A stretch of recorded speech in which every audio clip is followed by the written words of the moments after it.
السلام علیکم ورحمۃ اللہ وبرکاتہ۔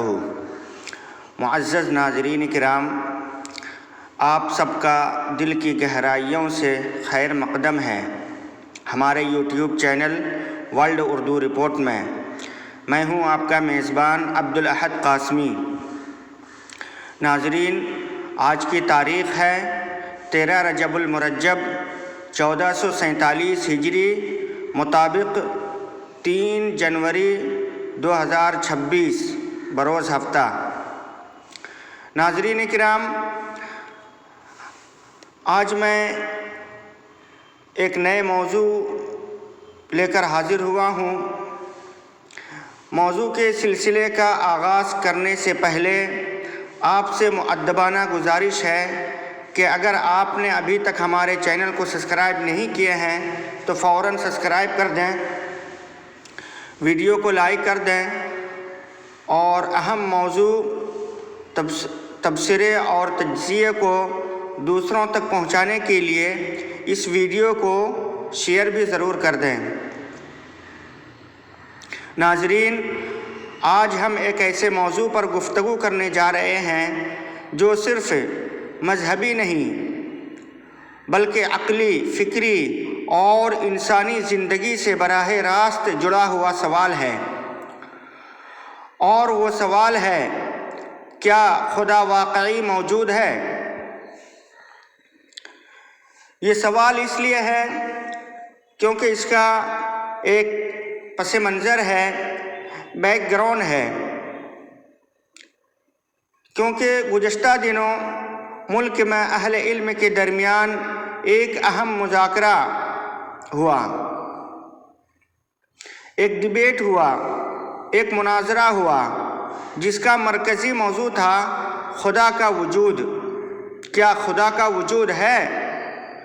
دنیا کے تمام مذاہب میں ایک بات مشترک ہے اور وہ ہے خدا پر ایمان، کیونکہ خدا کا یقین ہی انسان کو ایک غیبی طاقت کے سامنے جھکا سکتا ہے،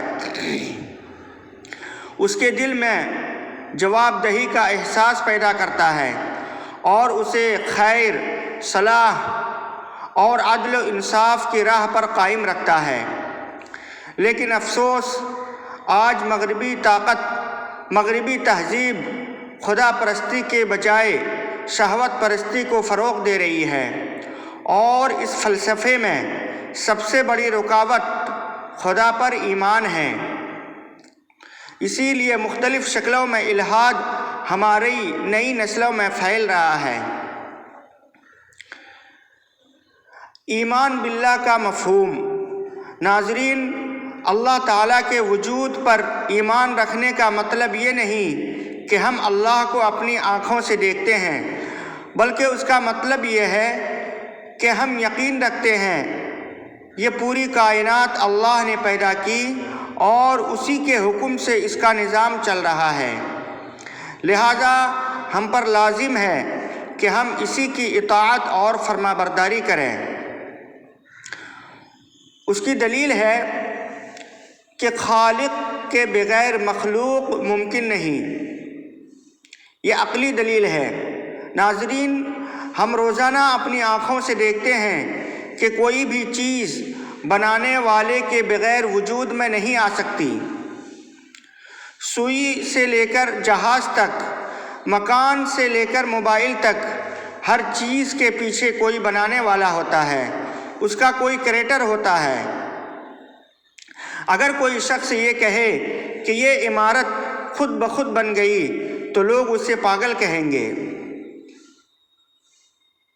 تو پھر سوال یہ ہے، یہ وسیع و عریض کائنات کسی خالق کے بغیر کیسے وجود میں آ سکتی ہے؟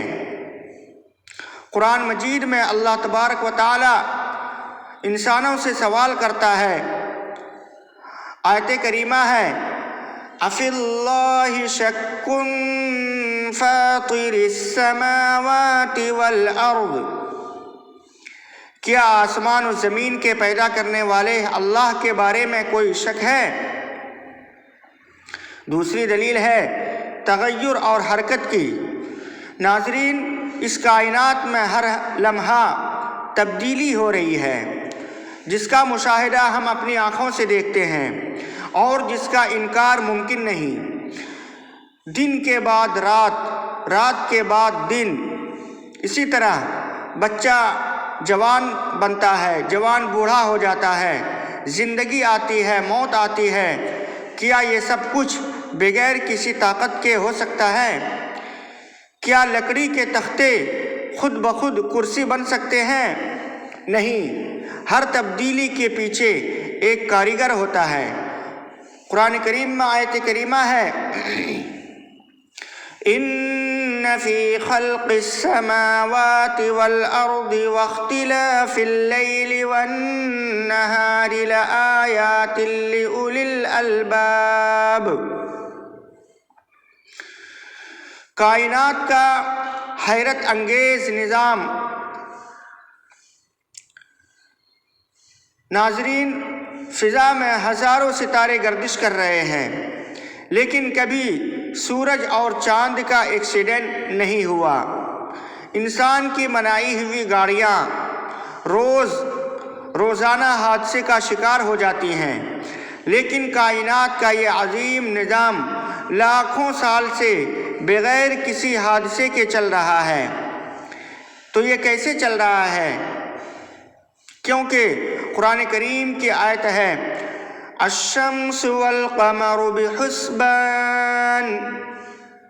سورج اور چاند ایک حساب کے پابند ہیں، وہ اپنے حساب اور سسٹم کے پابند ہیں، اور یہ سسٹم اور یہ نظام یہ خود بخود نہیں ہو سکتا، بلکہ اس کے پیچھے کسی کی ذات ہے، کسی کی ہستی ہے، کوئی ہستی ہے جو اس نظام کو چلا رہا ہے۔ اسی طرح انسانوں کے تعلق سے بھی واضح دلیل ہے کہ انسانوں کا تنوع۔ ناظرین، تمام انسان ایک جیسے نہیں، کچھ انسان کے رنگ الگ ہے، کچھ انسان کی زبانیں الگ ہیں، اور سب انسانوں کی آواز بھی الگ ہے، ہر ایک کی مزاج بھی الگ ہے۔ اگر یہ سب کچھ خود بخود ہوتا تو سب ایک جیسے ہوتے۔ یہ فرق کسی حکیم و دانا خالق کے بغیر ممکن نہیں۔ قرآن کہتا ہے، جس کا مفہوم ہے تمہاری زبانوں اور رنگوں کا اختلاف بھی اللہ کی نشانیوں میں سے ہے۔ اب ایک دلیل ہے انسانی فطرت کی۔ ناظرین، انسانی فطرت خود گواہی دیتی ہے کہ اس کائنات کا کوئی مالک ہے۔ تاریخ اٹھا کر دیکھا جائے تو ہمیشہ اکثریت نے خدا کو مانا، خدا کے منکر ہمیشہ تھوڑے رہے، اور جو کہتے ہیں کہ چونکہ خدا نظر نہیں آتا اس لیے وہ موجود نہیں۔ تو سوال یہ ہے کہ کیا ہوا نظر آتی ہے؟ کیا روح اور عقل نظر آتی ہے؟ نہیں، لیکن ان سب کے باوجود ہم ان کو مانتے ہیں۔ اب رہی بات الحاد کے دعوے کا جواب۔ ناظرین، ملحدین کہتے ہیں کہ یہ سب فطرت کی وجہ سے ہو رہا ہے۔ تو سوال یہ ہے کہ فطرت کس نے بنائی؟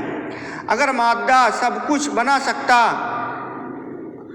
تو انسان لوہا، پتھر اور پانی ملا کر ایک زندہ انسان بنا لیتا، لیکن ایسا نہیں ہو سکتا۔ اس کا صاف مطلب ہے کہ کوئی طاقت ہے، کوئی ہستی ہے، کوئی حکم دینے والی ذات ہے جو اس نظام کائنات کو چلا رہی ہے، اور وہ ذات اللہ تبارک و تعالیٰ کی ذات ہے۔ ناظرین، گزشتہ دنوں ملک میں ایک اہم موضوع پر اہل علم کے درمیان مذاکرہ ہوا، جس کو ہم ڈیبیٹ اور مناظرہ بھی کہہ سکتے ہیں، اور وہ ہے خدا کا وجود، جس کا مذہب سے گہرا تعلق ہے۔ دنیا میں جو مذاہب پائے جاتے ہیں ان میں خدا کے وجود کا مشترک تصور ہے۔ خدا کا یقین ہی انسان کو ایک غیبی طاقت کا مطیع و فرما بردار بناتا ہے، اور اس کے اندر جواب دہی کا یقین پیدا کرتی ہے، اور یہ بات اس کو خیر و صلاح اور عدل و انصاف پر قائم رکھتی ہے۔ مگر اس وقت مغربی تہذیب کی بنیادی دعوت خدا پرستی کے بجائے شہوت پرستی کی ہے، اور اس فلسفہ میں سب سے بڑی رکاوٹ خدا کا یقین ہے۔ ناظرین،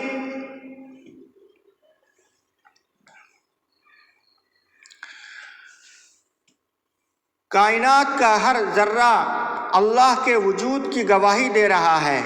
ضرورت اس بات کی ہے کہ ہم خود بھی ایمان کو مضبوط رکھیں، اپنی نئی نسل کو بھی خدا کے یقین سے جوڑیں تاکہ وہ الحاد، فکری گمراہی اور بے راہ روی سے محفوظ رہ سکیں۔